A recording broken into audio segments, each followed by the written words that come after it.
ইমানদারদের পরিবার ভেঙে গেলে শয়তান খুশি, আর ইমানদারদের পরিবার টিকে থাকলে আমার আল্লাহ খুশি। আমরা কার খুশি চাই?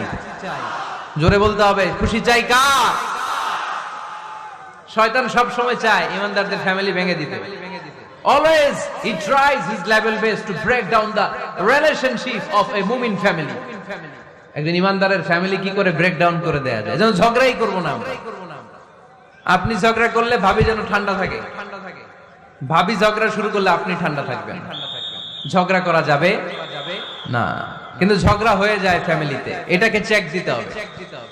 ঝগড়া নিয়ে অনেক মজার মজার গল্প আছে। একটা গল্প দিয়ে আজকে শুরু করি। এক লোক মাহফিল শেষ করে 11টার দিকে বাসায় ফিরেছে। তো বাসায় ঢোকার আগে তার ওয়াইফকে ফোন দিয়েছে। ফোন দিয়ে বলতেছে, এই মাহফিল শেষ, আমি কিন্তু বাসায় চলে আসতেছি।